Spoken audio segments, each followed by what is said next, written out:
하나님 말씀 함께 보시겠습니다. 에베소서 6장 13절에서 17절, 오늘은 믿음의 방패에 대해서 말씀드리겠습니다. 에베소서 6장 13절에서 17절, 신약성경 316쪽에 있습니다. 신약성경 316쪽에 있는 에베소서 6장 13절에서 17절,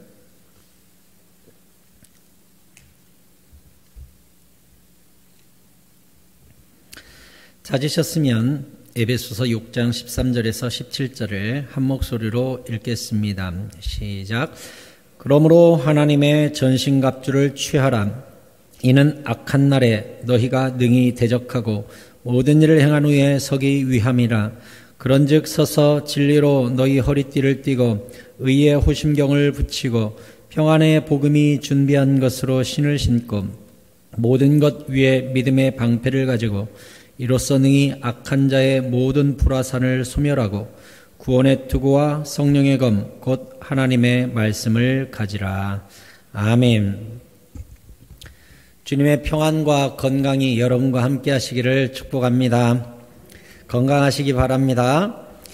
여러분, 세상은 사탄은 우리를 공격합니다. 마태복음 5장 11절에 보니까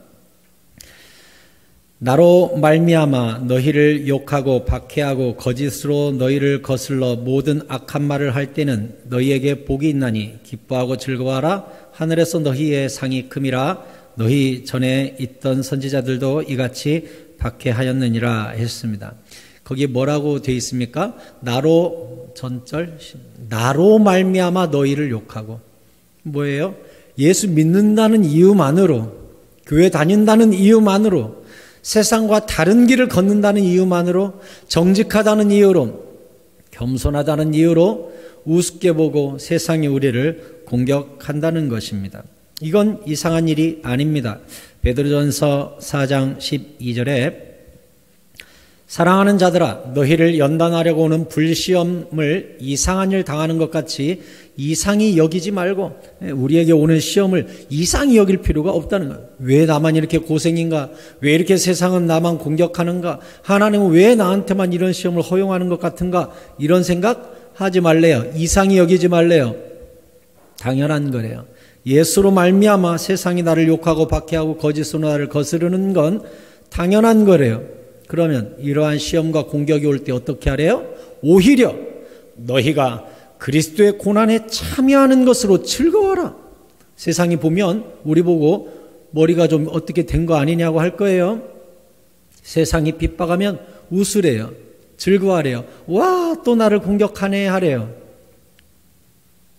왜요? 이는 그의 영광을 나타내실 때, 예수님의 영광이 나타날 때가 언제예요? 재림하실 때, 우리가 심판대 앞에 섰을 때, 그때 너희로 즐거워하고 기뻐하게 하려 함이라. 할렐루야. 예수님 때문에 힘들었으면 예수님이 그 모든 눈물을 닦아주는 그날이 반드시 있다는 거예요. 고난이 더한 곳에 은혜가 넘친다고 했잖아요.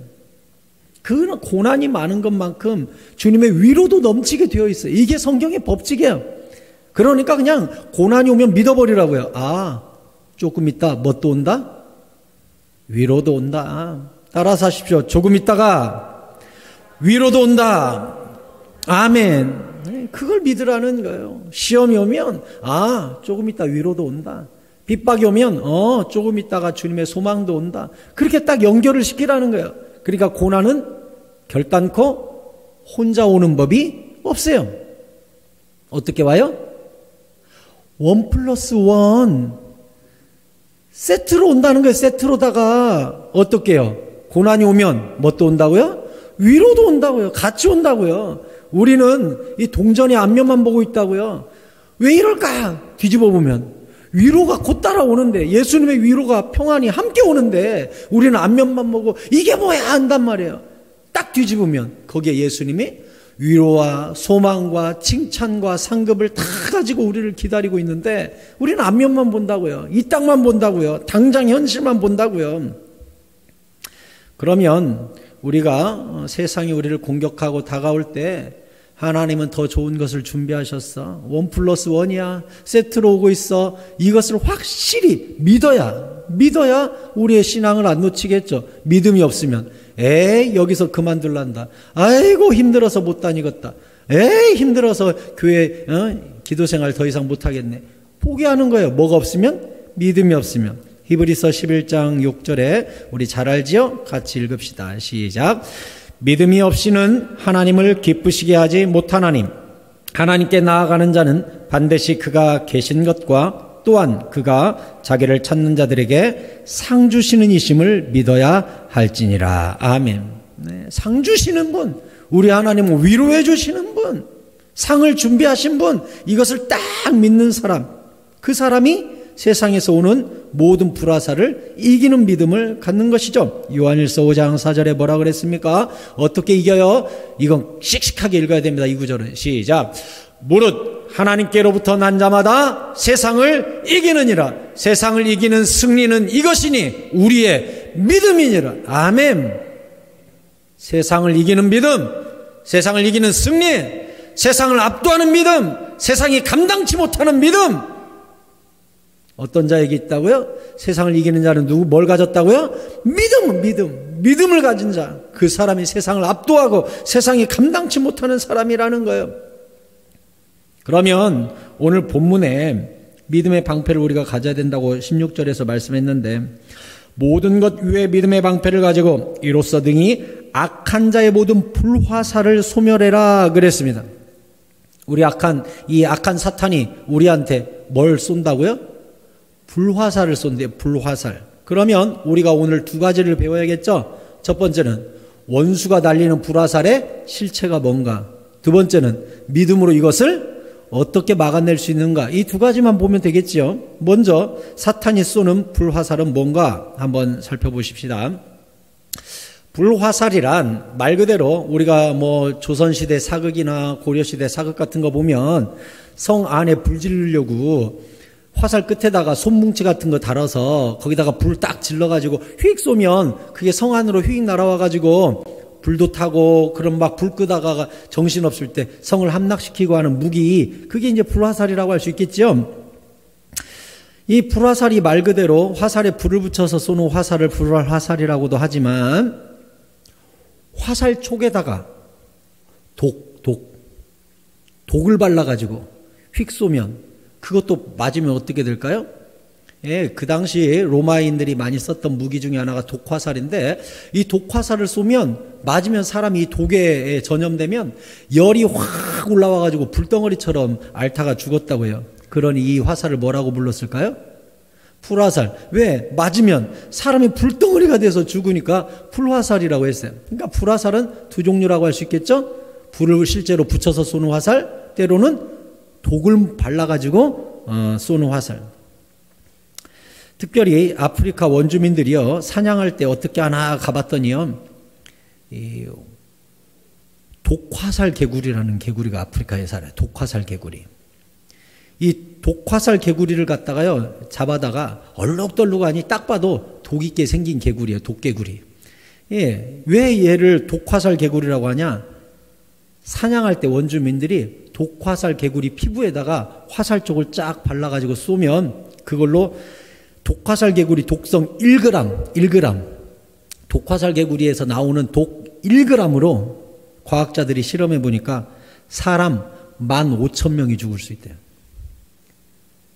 1g, 단 1g을 가지고 15,000명을 죽일 수 있을 만큼 세상에서 가장 강력한 독이 독화살 개구리 피부에서 나온다는 거예요.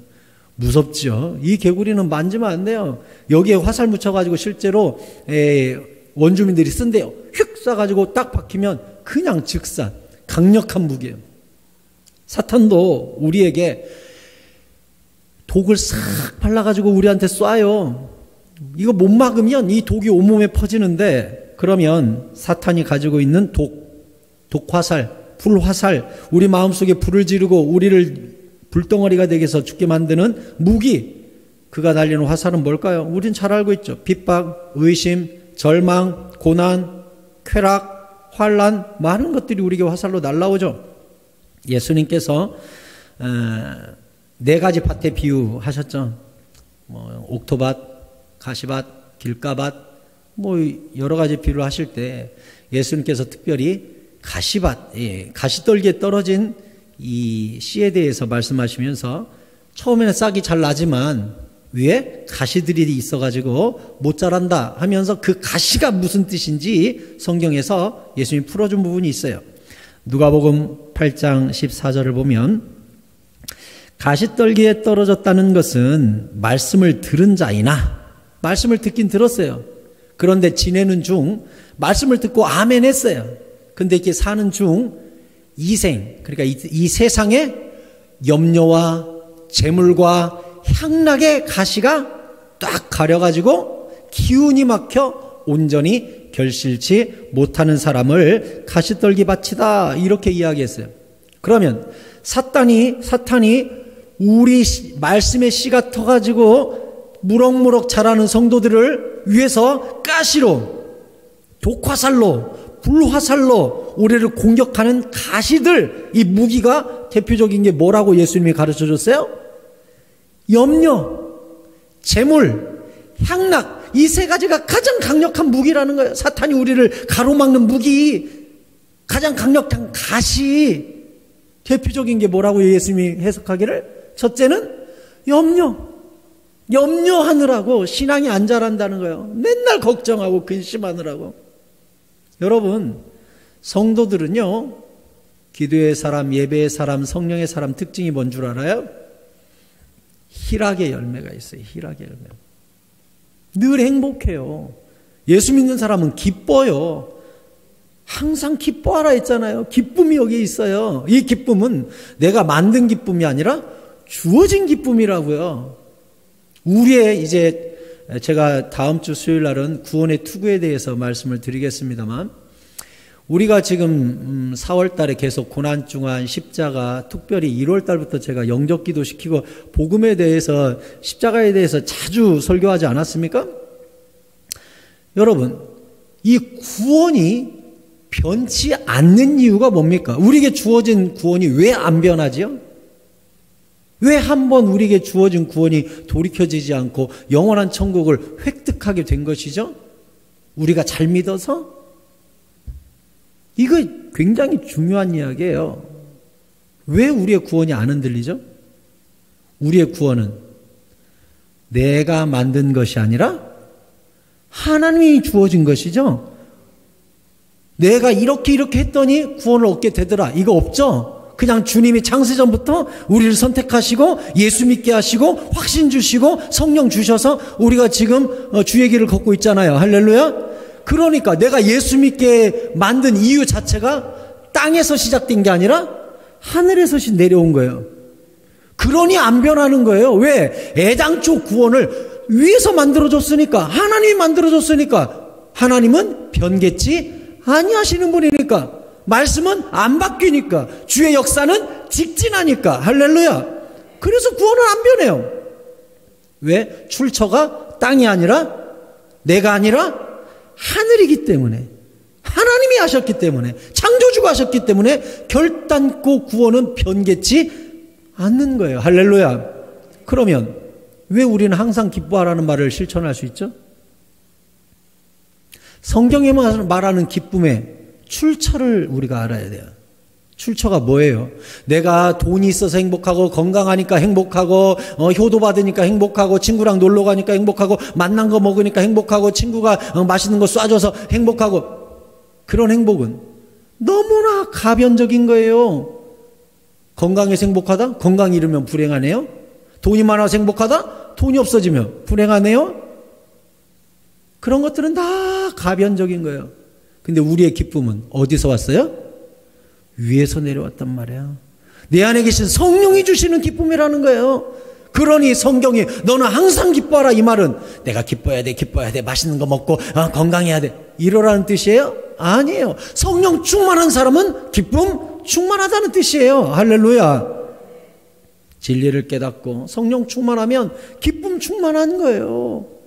사탄을 이겨야 돼요. 사탄이 뭐라고 했다고요? 첫 번째가, 다시 성경 구절 보여주세요. 누가복음 8장. 첫 번째가 뭐라고 했어요? 아까 염려. 그 염려를 이기는 방법은 뭐예요? 성령 충만함으로 주 안에서 기뻐하는 거예요. 내가 만든 기쁨이 아니라 위로부터 주어진 기쁨이요, 내 안에 계신 성령님이 만들어주시는 기쁨. 이 기쁨에 여러분 모두가 들어가게 되기를 축원합니다. 두 번째는 뭐래요? 재물. 어때요? 돈 없으면 죽을 것 같아요. 제가 예전에 한번 설교하면서 그런 얘기를 했어요. 탈무드에 보면 이런 말이 나오거든요. 남자의 자신감은 지갑에서 나온다. 탈무드에 그런 말이 있어요. 그러니까 지갑이 튼튼한 사람은 야, 밥 먹으러 가. 야, 오늘은 뭐 먹어? 왜? 자기가 계산할 능력이 되니까. 돈 없는 사람은 신발끈 묶고 있어. 계속. 오늘 뭐 먹어? 물어도 안 봐. 가만히 있어. 물어봤다가는 자기가 낼 것 같으니까 아무 말도 않고 있어요. 네. 지갑이 튼튼한 사람은 야, 뭐 먹으러 가자. 아, 오늘은 내가 쏠게. 자신감이 어디서 나와요? 지갑에서 나와요. 그래서 제가 설교하다가 우스갯소리로 여러분, 남편들 지갑 좀 땅땅하게 채워줘야 남편들이 회사 가서 왕노릇도 하고 리더도 되고 그러지. 좀 남편 좀 용돈 좀 올려주라고 그랬더니 여자 권사님 한 분이 여자의 자신감도 지갑에서 나와요.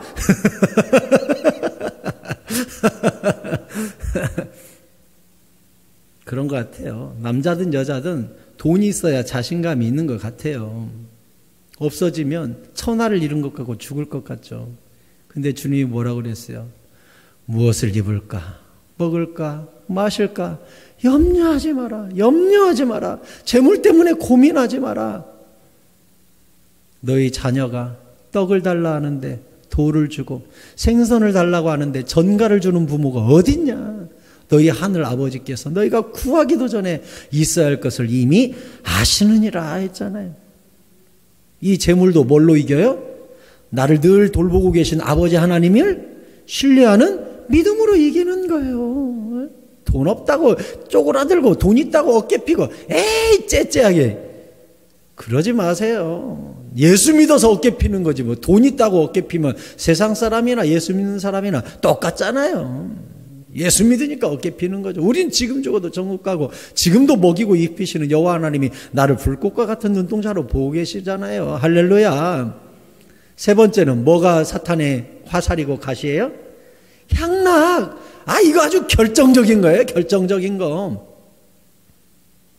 노는 거, 먹는 거, 쾌락을 즐기는 거, 음란한 거, 먹고 마시는 거, 이 모든 육체적인 것들이 우리를 쾌락으로 끌고 가서 이 쾌락은 하나님을 망각하게 만들고 성전된 내 몸을 더럽히게 만드는 거예요.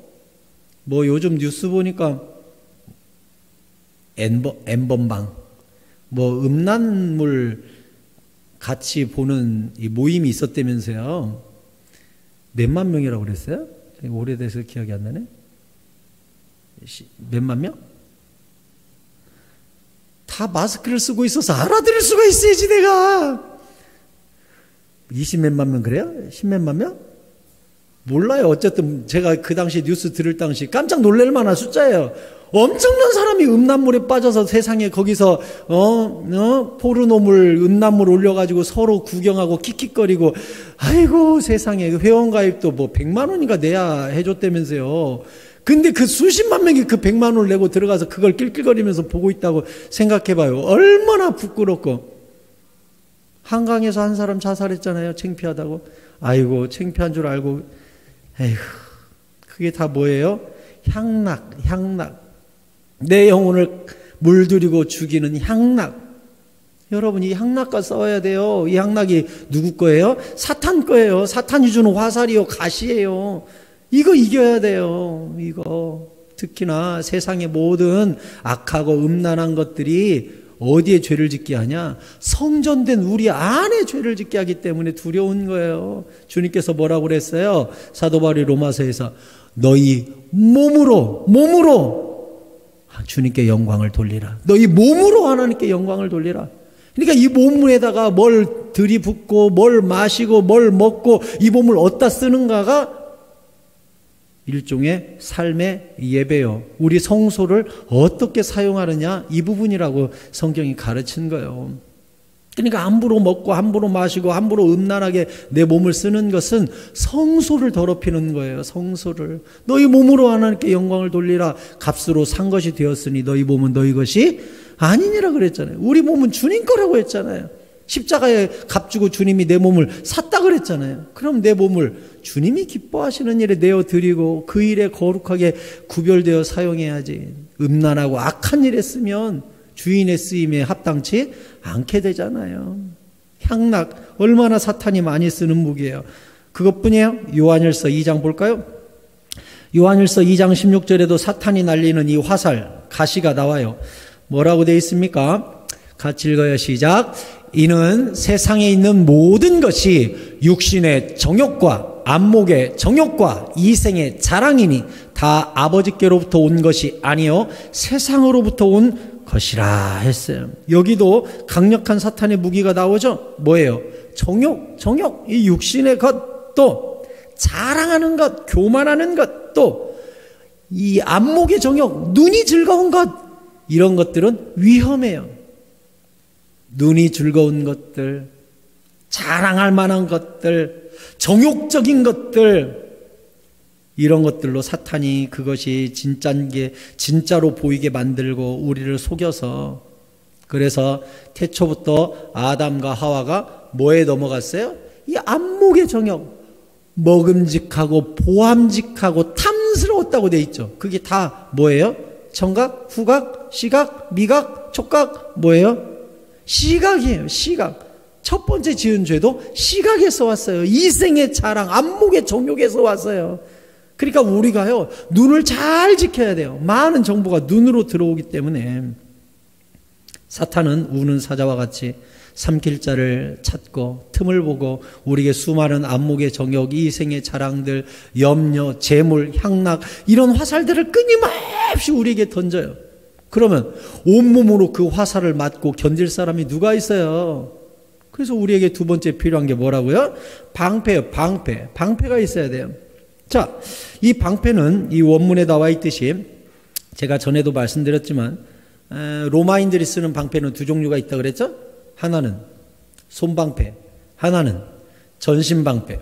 손방패는 이 손에 동그랗게 붙여가지고 칼 들고 상대가 칼을 휘두르면 탁 막는 손방패.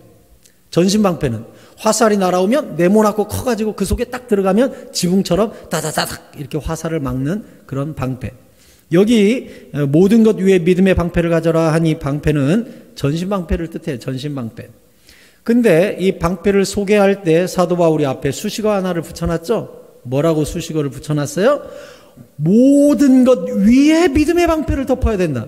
그러니까 진리의 어릴띠, 의의 흉배, 평안의 신발, 구원의 투구, 이 모든 것들, 이 모든 무장을 해도 뭐가 없으면, 믿음이 없으면 소용이 없다. 이렇게 가르치는 거예요. 믿음이 있어야 투구든 흉배든 허리띠든 신발이든 효용성이 있는 것이다. 모든 것 위에 믿음을 덮어야 된다. 그러지 않으면 소용이 없다. 무너진다. 이렇게 가르쳐 준 것이죠. 그러면 우리는 어떻게 해야 이 시각으로부터, 또한 우리가 믿음을 잃었을 때 어떻게 믿음을 회복할 수 있는가? 특히나 화살은 그 당시 가장 빠른 무기예요. 빠른 무기.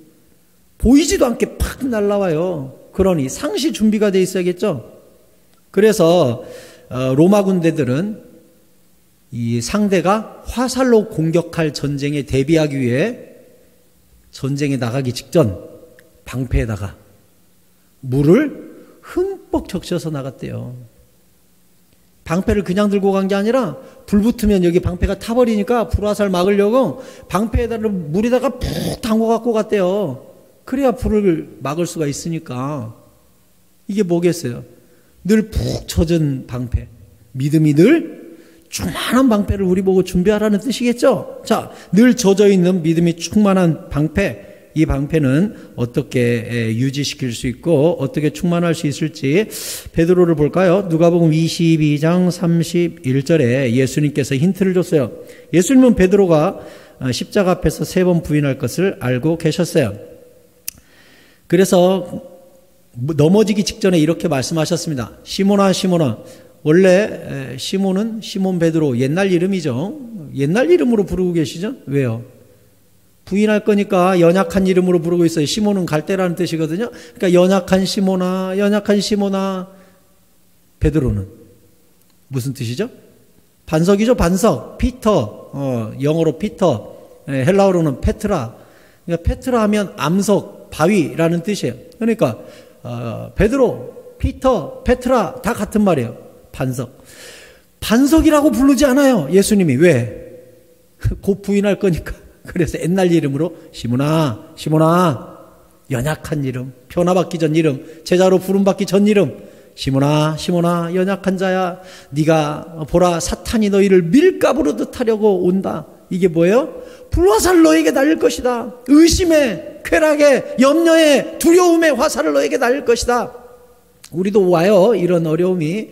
그러면 어떻게 해야 돼요? 그러나 예수님 뭔가 대책말을 했으니까 여기에 그러나가 붙어 있겠죠? 그러나 내가 너를 위하여 네 믿음이 떨어지지 않기를 기도하였노니 너는 돌이킨 후에 내 형제를 굳게 하라 했네요. 믿음은 그러면 우리가 보이지 않는 불화살을 막기 위해 믿음의 방패를 준비해야 되는데 막 속수무책으로 밀가부르듯 하려고 사탄이 우수수수 보내는데 이걸 어떻게 막아요? 뭘로 막아야 된대요? 네 믿음이 떨어지지 않기를 예수님이 기도해 놨대요. 그러면 우리가 방패를 견고하기 위하여 반드시 뭐가 있어야 된다는 걸 알 수 있습니까? 기도해야 돼요. 기도해야 믿음이 견고해지는. 예수님이 믿음 떨어지지 않기를 미리 기도해 놨다는 거예요. 우리도 마찬가지예요. 마치 적금 들어놓듯이 미래에 수많은 적군의 화살이 날아올 걸 대비해 놓고 우리가 기도해 놔야 되는 거예요. 기도를. 그러니까 우리가 당장 뭔가 필요하다고 해서 주님께 간구하는 기도 말고 그것 이외에 어떤 기도 생활, 내 영혼을 견고하게 지키는 믿음의 방패를 준비하는 기도. 사탄이 밀을 까부르려면 막 이렇게 키로 치잖아요. 그 인생이 정신이 있겠어요? 얼마나 정신없어. 그것을 이기기 위해서 어떻게 해야 된다고요? 미리 기도를 해놔야 된다고요. 해놔야 돼요. 그러니까 오지 않는 미래에 대해서 자녀를 위한 앞날, 남편을 위한 앞날, 아내를 위한 앞날, 우리 교회 앞날 위해서 기도해 놓는 거예요. 해놓는 거. 제가 중학교 3학년 때 부흥회를 참석했더니 저는 부흥회 참석하면 무조건 이 앞에 돗자리 깔고 앉든지 아니면 장로님 뒷자리에 앉아있든지 장로님들이 맨 앞자리에 앉아있으니까 그날도 장로님 뒷자리에 이렇게 앉아서 앞자리가 금자리라고 하니까 어릴 때부터 앞자리를 그냥 앉는 버릇이 있었어요. 그래서 장로님 뒷자리에 이렇게 앉아있는데 그 부흥 강사님 눈에 어린 학생이 거기 앉아있으니까 좀 귀엽게 보였는 거지 생뚱맞게 보였는지 눈에 띄었던가 봐요. 어이 학생! 저는 부흥회 중에 어이 학생 소리를 많이 들었어요. 부흥회는 늘 참석했으니까. 어이 학생! 예? 그날도 무슨 기도에 대해서 설교를 하셨던가. 저보고 그래요. 중3짜리한테 배우자 위해 기도하나? 아니 생뚱맞게 앞에서 설교하시다가 중3짜리 앉아있는 꼬마한테 학생! 배우자 위해서 기도하나? 그래서 내가 황당해져. 아니요. 그랬더니 뭐라고 하냐면 늦었어! 늦었어! 당장 시작해야지! 예? 그랬더니 기도해 놓으면 그런 사람을 만날 것이고 기도 안 해 놓으면 그런 사람 못 만난다고 지금부터 기도를 심어야 된다고 이렇게 가르쳐 준 거예요. 그래서 제가 어떻게 할게요? 노트 꺼내가지고 이제 배우자 위해 기도해야겠구나 적어놨죠. 기도할 때마다 배우자 위해 기도하는 거예요. 그 학생이 또 그 부흥강사가 뭐라고 하는 거지? 학생! 앞으로 갈 대학 위해 기도하나? 앞으로 취직할 회사 위해 기도하나? 왜 기도를 안 심었는가? 하고 막 나만 혼내. 웃기죠? 그래서 그날 설교 듣고 맞다. 심어야겠구나. 그때부터 제가 기도 노트 꺼내가지고 깨알같이 쭉 적어놨어요. 지금도 집에 가면 노트 있어요. 그 중학교 때 거 노트 지금도 책꽂이에 다 꽂혀 있어요. 무슨 기도까지 한 줄 알아요? 그때 이미 저는 목사님이 되어야 될까 결심한 상태였거든요. 거기에 이렇게 기도 제목도 있어요. 내가 갈 총신대학교 대학원 총장님, 교수님 위한 기도도 거기 다 적혀 있어요. 하나님, 총장님 축복해 주세요. 나를 만날 교수들 축복해 주세요. 신대원 가가지고 만날 내 동기들 축복해 주세요. 그 기도까지 다 적었어요, 제가. 왜? 심어놓으면 그대로 된대요. 그래서 다 적었어요, 다 적었어요. 새사랑교회 위에서는 기도했을게요, 안 했게요? 제 중학교 노트에 여러분이 써 있어요. 뭐라고 써 있는 줄 알아요? 하나님, 장차 내가 담임 목사 되면 그 교회에 주보만들 인쇄업자도 있게 하시고 현수막 걸 사람도 있게 하여 주시고, 그 기도까지 내가 적어놨다니까? 중학교 노트에, 중3짜리 노트에 나중에 내가 담임 목사님 되면 교회에 인쇄업자도 하나 보내주시고 현수막 하는 사람도 보내주시고 그런 기도까지 다 적어놨다니까요. 권사님 안 오셨네? 현수막 권사님 어디 가셨어? 기도 응답이잖아요. 저는 그분 위해서 이미 30년 전에 기도해놨어요. 얼마나 신기해요. 근데 기도한 대로 되더라고요. 보니까 기도한 대로 그런 아내를 만나고, 기도한 대로 그런 총장님을 만나고, 기도한 대로 그런 교수님을 만나고, 기도한 대로 그런 동기들을 만나고, 기도한 대로 그런 목사님들을 만나고, 도우미들을 만나고, 친구들을 만나고, 교회를 만나고, 성도들을 만나고, 할렐루야. 하니까 되더라고. 그대로. 주님도 기도 저축을 했잖아요. 저축 기도를 하셨어. 시몬아, 네 믿음이 떨어지지 않길 내가 이미 기도해놨다. 심어놨다. 걱정 마라. 이렇게 얘기하신 거예요. 기도는요, 심기는 거예요. 할렐루야. 심어놓는 거예요. 놀라워요. 때가 되면 그게 탁탁 내 삶에 온다니까요. 신기할 정도로. 여러분, 기도를 지혜롭게 심어 놓으시기 바랍니다. 그게 믿음의 사람의 방패 준비 기도인 거예요. 방패 준비 기도, 심어 놓는 기도. 예수님이 이미 믿음 떨어질 줄 알고 다 심어 놨대요. 33절에 그가 말하되 주여 내가 주와 함께 오게도 죽는데도 가기를 각오하였나이다. 이르시되 베드로야 내가 내게 말하노니 오늘 닭 울기 전에 내가 3번 나를 모른다고 부인하리라 하시니라. 그러면 우리가 알 수 있죠. 예수님이 왜 베드로를 위해 기도를 심어놨어요? 사탄한테 화살 맞고 장렬하게 쓰러질 것을 아셨어요. 이미 너는 사탄한테 불화살 맞고 쓰러져. 근데 내가 기도해놨기 때문에 너는 다시 앞구절로 오면 32절에 뭐라고 돼 있어요? 32절이 키포인트예요. 그러나 내가 너를 위하여 네 믿음이 떨어지지 않기를 기도해놨으니 너는 돌이킬 수 있다. 회복할 수 있다. 너는 다시 일어난다. 일어난 다음에는 네 형제를 굳게 붙잡아주는 사람이 되라. 왜 그러면 베드로는 3번이나 예수님을 부인하고 쓰러졌지만 일어날 수 있었어요? 예수님이 기도해 놓았어요. 이게 중요하다고요. 믿음의 방패를 늘 준비한다는 것은 기도를 심는 거예요. 예, 심어놓는 거예요. 나의 모든 위기와 환난과 불화살을 대비해서 기도를 끊임없이 묻어놓는 거예요. 이 사람이 가장 지혜로운 사람이에요. 저보고 간증하라 그러면 심었다가 거둔 기도를 얼마든지 이야기할 수 있어요. 3박 4일 동안. 왜? 하나님은 정확하셔. 내가 기도해 놓으면 어디로 안 가. 다 심어놨다가 때가 되면 쑥쑥 내 삶에 다가오게 해놔요. 예수님조차도 베드로를 위하여 떨어지지 않기를 기도를 심어 놓았다잖아요. 예수님도. 예수님한테 우리가 배워야 될 거 아닙니까? 그래서 누가복음 21장 36절에 예수님께서 불화살을 대비해서 어떻게 말씀하셨어요? 같이 읽어요. 시작. 이러므로 너희는 장차 올 이 모든 일을 능히 피하고 인자 앞에 서도록 항상 기도하며 깨어 있으라 하시니라. 아멘. 우리 앞에 날아올 수많은 화살을 능히 피하고 수많은 시험을 능히 이기고 인자 앞에 당당하게 설 수 있도록 믿음의 방패를 어떻게? 항상 기도하여 깨어있음으로 믿음의 방패를 준비해야 된다. 이렇게 주님이 말씀하셨어요. 그러면 누가 쓰러져요? 기도 안 하면 쓰러져요. 기도 안 하면 쓰러져요. 기도하셔야 돼요. 늘 기도로 깨어 계셔야 돼요. 여기 와 계신 분들은 진짜 용감한 사람들.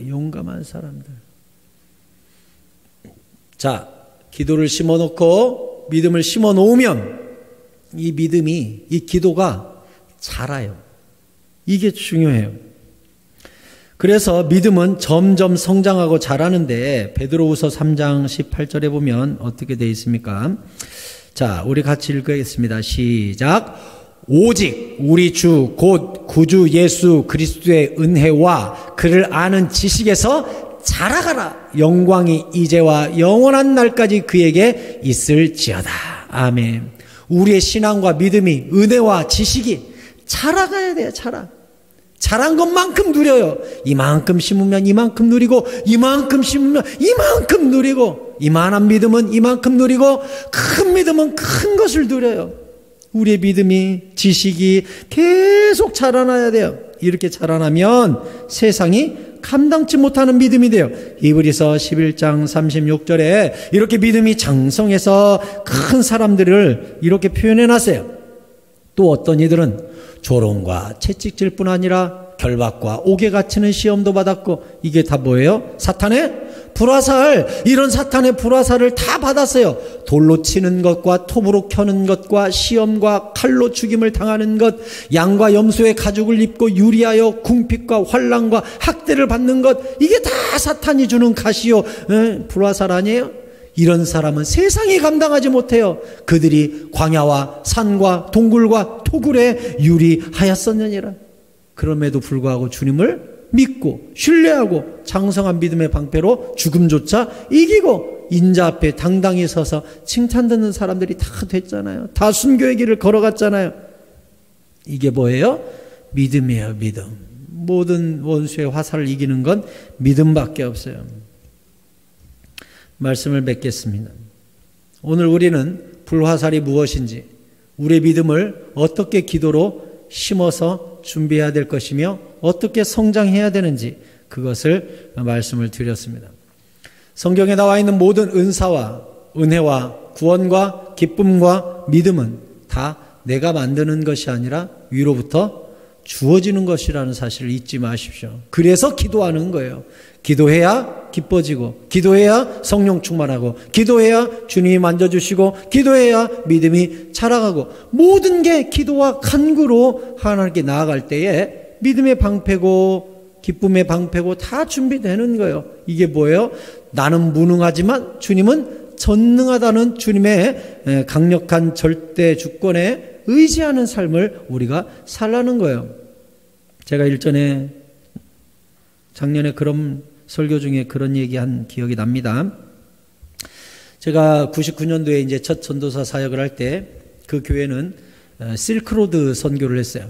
그래서 비단길 있잖아요. 저 중국에서부터 유럽에 비단이 수출되었던 비단길, 거기에 있는 나라들이 이제 키르기즈스탄, 우즈베키스탄 이런 스탄 들어가는 나라들이 거기 실크로드에 있다고요. 그러니까 그 교회는 그 실크로드를 킹스웨이에서 킹스웨이 미션이라고 그래가지고 교회는 그 실크로드 중심의 나라들을 계속 선교사를 파송하고 후원하고 또 교회에 선교사님들을, 예비 선교사님들을 키우고 하는 그런 교회였어요.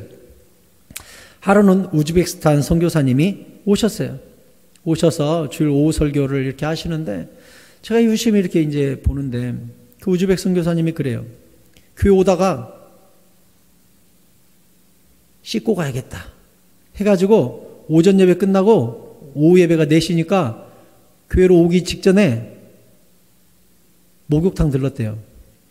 목욕탕 들러가지고 그 운전대가 다르다든가 오랜만에 운전을 했다든가 누가 차를 빌려준 것을 가지고 지금 국내 이 교회 저 교회 다니면서 설교를 하시는데 후진해서 목욕하고 차 빼다가 뒤에 있는 차를 이렇게 후진 슬슬슬 하다 보니까 이렇게 박았대요.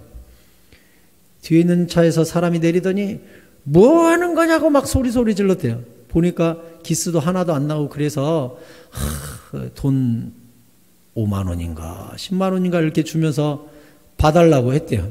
그랬더니 쓸데없는 소리 말고 나 따라오라고 범법 바꿔야겠다고 해가지고 그 사람 뒤를 따라갔대요. 면허증 뺐더니 막 따라오라고. 그래서 인근에 있는 자기 친한 사람 공업사인지 카센터인지를 가자고 따라오라고 하고 면허증 낚아채더니 따라오라고 갔대요. 그래서 뒤에서 선교사님이 큰일 났다. 예배 늦으면 어떡하지? 하고서는 그 차를 이렇게 딱 붙어서 따라가는데 차 꽁무니에 뭐가 왔다 갔다 꼬리를 치길래 잘 보니까 물고기 익투스 예수 믿는 사람 붙이는 물고기 표시를 차 뒷꽁무니에다가 딱 붙여놨더라는 거예요.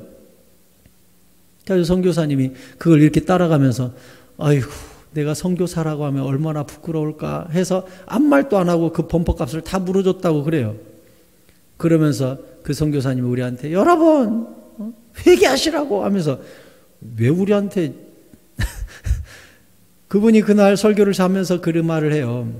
제가 일전에도 얘기했듯이 이 우즈베키스탄 성도들한테 믿음에 대해서 특강했대. 믿음. 그래서 믿음이 어때요? 저도 이제 교재를 많이 만들어 보고 총회 계단공과도 집필해 봤는데 이 집필할 때 보면 예를 들어 뭐 겸손에 대해서 내가 계단공과를 만든다. 그러면 첫 번째는 겸손 이렇게 주제가 나오면 요절이 나오죠. 요절 나오면 도입이 나오고 대지 원. 첫 번째 대지가 뭐라고 나오냐? 겸손이란 무엇인가? 이렇게 돼 있어요. 모든 교재가. 그러니까 그 선교사님도 교재를 만들면서 믿음에 대해서 이야기하고 1번 믿음이란 무엇인가? 선교사님이 믿음이란 무엇이지? 라고 생각해 보니까 모르겠더라는 거예요. 믿음이 뭐지? 수십 년 예수 믿었지만 믿음이 뭡니까? 라고 하니까 무엇을 믿어야 되는지 뭐 이렇게 설명은 할 수 있지만 믿음 자체가 뭐냐고 하니까 믿음이란 무엇인가 답을 모르겠더래요. 선교사님이 아유 믿음이 뭐지? 나도 모르겠네? 지금 교재를 만들고 있는데 좀 이따가 이제 제자 훈련하는데 그랬더니 이제 애엄마 이제 1살 된 애엄마가 애 손을 잡고 이렇게 교회당 문을 삐그덕 열고 들어왔다는 거예요. 아니 집사님 왜 이렇게 일찍 오셨어요? 아 선교사님 제가 좀 일찍 와가지고 청소 좀 하려고요. 애기 좀 잠깐 보고 계시면 제가 안에 들어가서 청소 좀 하고 나올게요. 그러세요. 그래서 애기를 이 테이블에다 올려놓고 아이고 까꿍까꿍 하면서 놀고 있었어요. 안에서 집사님이 다 청소하고 문 열고 딱 나오는데 선교사님하고 놀고 있던 이 애기가 엄마 하더니 책상 위에서 엄마 쪽으로 뛰어버렸다는 거예요. 그 이제 1살 된 애기가 책상에서 엄마 하더니 그냥 뛰어버렸다는 거예요. 엄마가 저쪽에서 빗자루하고 쓰레받기를 들고 오다가 그걸 내던지고 안 돼! 하고 뛰어오는데 선교사님 머리에 이제 큰일 났구나 하는 생각이 들으면서 애기와 엄마를 쳐다보는데 슬로우 비디오로 보였대요. 애기는 엄마 안 돼 이게 슬로우 비디오로 보였대요. 얼마나 놀랬던지. 애는 책상에서 떨어졌어요. 엄마는 거의 슬라이딩 하듯이 뛰어왔는데 애기가 땅에 닿기 직전에 애기를 탁 안아 올렸다는 거예요. 극적으로. 그러니까 아기가 으앙 우니까 이놈아 거기서 뛰면 어떡해 하면서 애기를 달래러 저쪽 방에 들어갔대요. 선교사님 자리에서 번뜩 일어났다가 아 다행이구나. 그래서 물 한 컵 마시고 숨을 내쉰 다음 다시 믿음이란 무엇인가?